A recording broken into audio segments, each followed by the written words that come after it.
Berdasarkan pada ketentuan ini, maka langkah yang dilakukan oleh Kepolisian Cirebon dan Kajari Cirebon yang memerintahkan Ibu Nur Hayati ditetapkan sebagai tersangka, padahal proses perkara yang dilaporkan dia belum disidangkan, belum berkekuatan hukum tetap mendapatkan putusan pengadilan, adalah sesuatu yang bertentangan dengan peraturan perundang-undangan.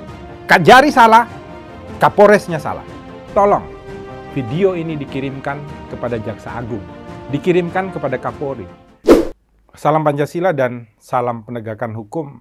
Cukup menarik ya. Saya dan juga Rumah Pancasila dikirimi banyak sekali permasalahan tentang Ibu Nur Hayati ya di Cirebon yang berkeluh kesah karena yang bersangkutan ini melaporkan dugaan tindak pidana korupsi yang dilakukan oleh aparatur desa di tempatnya dia.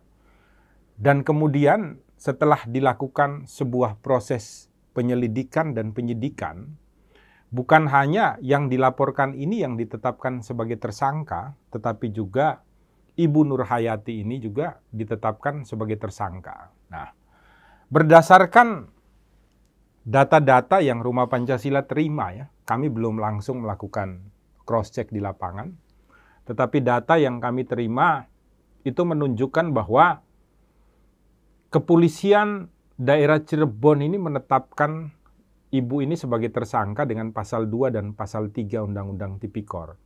Sekaligus ini katanya didasarkan kepada petunjuk dari Kajari. Karena ada pendapat bahwa Ibu Nur Hayati ini melakukan pelanggaran sebagaimana ketentuan pasal 66 ya, Permendagri nomor 22 tahun 2018. Yang mana ini terkait mengenai tata kelola regulasi dan sistem administrasi keuangan. Karena yang bersangkutan ini kebetulan adalah kaur keuangan ya di desa tersebut. Apakah ini tepat? Pantas, patut Ibu Nur Hayati ini ditetapkan sebagai tersangka berdasarkan laporan yang dia berikan. Saya ingin menyampaikan bahwa Rumah Pancasila tidak sependapat dengan dasar hukum sebagai berikut. Bahwa dalam Mukadimah Undang-Undang nomor 31 ya, tahun 2014, khususnya di huruf B, itu dikatakan sebagai berikut. Bahwa untuk meningkatkan upaya pengungkapan secara menyeluruh suatu tindak pidana, khususnya tindak pidana transnasional yang terorganisasi, perlu juga diberikan perlindungan terhadap saksi, pelaku, pelapor, dan ahli. Ini perintah. Makanya di dalam pasal 10 ayat 1 dan ayat 2 Undang-Undang nomor 31 tahun 2014 dikatakan, ayat 1, saksi, korban, saksi pelaku, dan atau pelapor tidak dapat dituntut secara hukum, baik pidana maupun perdata atas kesaksian dan atau laporan yang akan, sedang atau telah diberikannya, kecuali kesaksian atau laporan tersebut diberikan tidak dengan itikat baik. Jadi poin pertama adalah setiap pelapor termasuk Ibu Nur Hayati ini tidak bisa dituntut secara pidana. Apalagi laporan ini diberikan dengan itikat baik gitu loh. Untuk melakukan penyelamatan terhadap apa? Keuangan negara.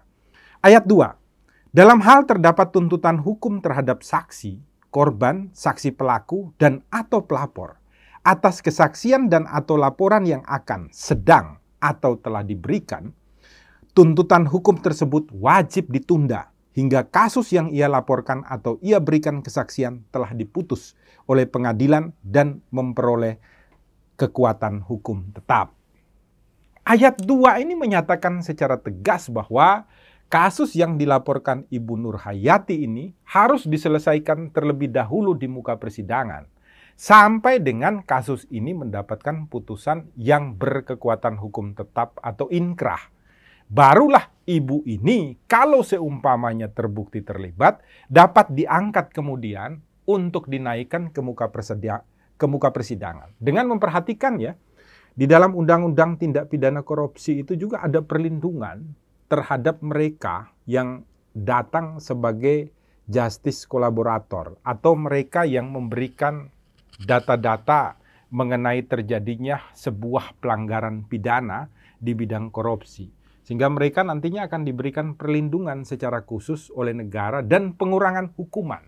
karena membantu mengungkapkan sebuah kejahatan korupsi di dalam pemerintahan khususnya negara Republik Indonesia. Nah, berdasarkan pada ketentuan ini, maka langkah yang dilakukan oleh Kepolisian Cirebon dan Kajari Cirebon yang memerintahkan Ibu Nur Hayati ditetapkan sebagai tersangka, padahal proses perkara yang dilaporkan dia belum disidangkan, belum berkekuatan hukum tetap mendapatkan putusan pengadilan, adalah sesuatu yang bertentangan dengan peraturan perundang-undangan, khususnya bertentangan dengan Undang-Undang Nomor 31 Tahun 2014 huruf B.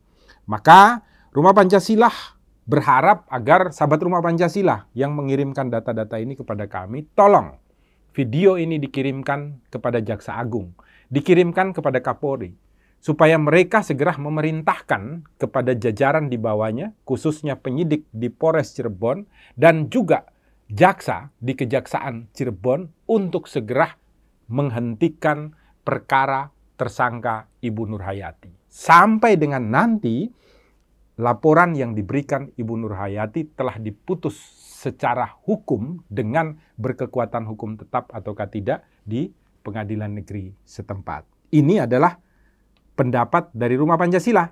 Semoga ke depan ini membuka ruang ya bagi kita semua untuk berani membuat laporan.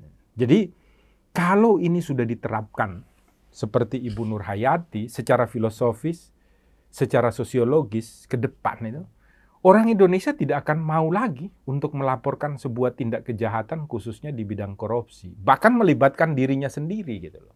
Kenapa? Karena saya melaporkan percuma. Bukan mendapatkan perlindungan, mendapatkan sebuah hadiah, tetapi justru dia juga ikut dipurukan dan kemudian ditetapkan sebagai tersangka dan mungkin besok akan ditahan. Siapa lagi yang mau melapor besok? Nggak ada yang mau. Saya sendiri ketika mengetahui ada hal yang salah, karena saya duduk di dalam sebuah sebuah organisasi atau instansi yang kebetulan saya tidak dapat melawan, tetapi saya ingin memperbaiki instansi atau institusi itu.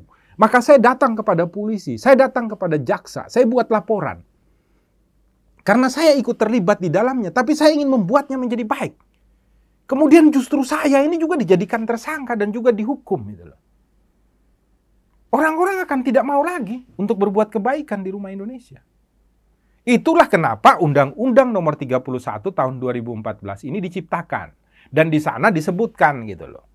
Kalau yang melaporkan ini adalah salah satu pelakunya, dia tidak boleh dituntut. Dia kebal terhadap hukum. Sampai dengan yang dilaporkan itu telah divonis berdasarkan hukum yang berkekuatan tetap. Kajari salah, Kapolresnya salah.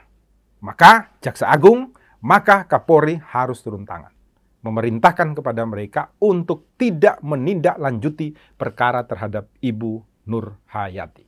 Semoga berguna bagi kita semua ya. Dan jangan segan-segan untuk selalu berbuat kebaikan dalam bidang apapun di rumah Indonesia. Salam Pancasila dan salam penegakan hukum. Selalu buka mata, buka telinga, buka hati, gunakan tangan untuk menolong. Gunakan hati untuk mengasihi dan gunakan kecerdasan untuk berbuat kebaikan.